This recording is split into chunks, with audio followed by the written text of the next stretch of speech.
இன்றைக்கி பூண்டு ஊறுகாய் செய்முறை பற்றி பார்க்கலாங்க. பூண்டு ஊறுகாய் செய்வதற்கு தேவையான பொருட்கள் பார்த்துடலாங்க. இப்போ உரிச்ச பூண்டு 1/2 கிலோ எடுத்திருக்கேன். இதில் பார்த்திங்கன்னா எலுமிச்சஞ்சாறு புழிஞ்சு மஞ்சத்தூள் கல்லுப்பு போட்டு நல்லா குலுக்கி விட்டு ஒரு 2 நாளாக ஊற போட்டிருக்கேங்க. தேவையான அளவு மிளகாய்த்தூள், பெருங்காயத்தூள், கடுகுத்தூள், கடுகையும் பெருங்காயம் நல்லா வறுத்து அதை பொடி பண்ணியிருக்கேங்க. அப்புறம் மஞ்சத்தூள், தேவையான அளவு உப்பு, 2 லெமன் எடுத்துருக்கேங்க, சிறிதளவு வெல்லம், செக்கில் ஆட்டின எண்ணெய்.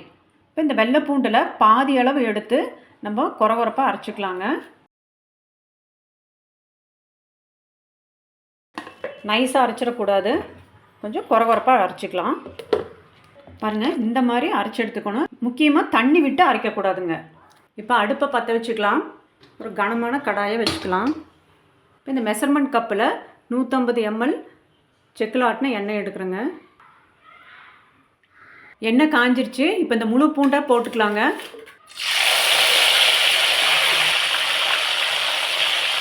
பூண்டு எண்ணெயிலே நல்லா வேகட்டுங்க. பூண்டு எண்ணெயிலேயே நல்லா வெந்து வந்திருக்குங்க.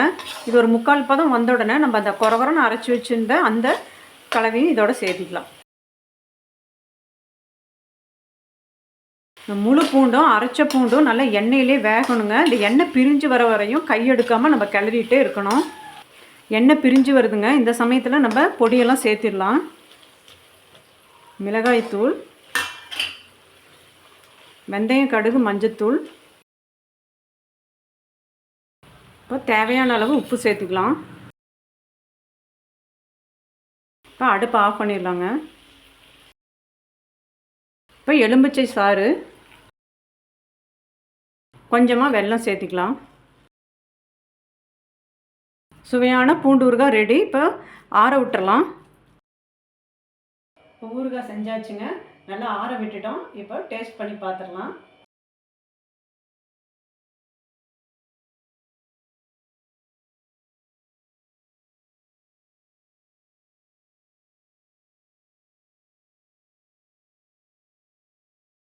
நல்லா வந்திருக்குங்க. ஊறுகாய் நல்லா டேஸ்ட்டாக இருக்குது. பூண்டு ஊறுகாய் பொறுத்தவரை காரம் கொஞ்சம் கம்மியாக வைக்கணுங்க. ஏன்னா பூண்டு அரைச்சி போடுறதுனால அதுலேயே காரம் அதிகமாக இருக்கும். அதனால் காரம் கொஞ்சம் கம்மி பண்ணிக்கணுங்க. இது இன்னும் ஊற ஊற நல்லாயிருக்கும். மீண்டும் அடுத்த வீடியோவில் சந்திப்போம். நன்றி.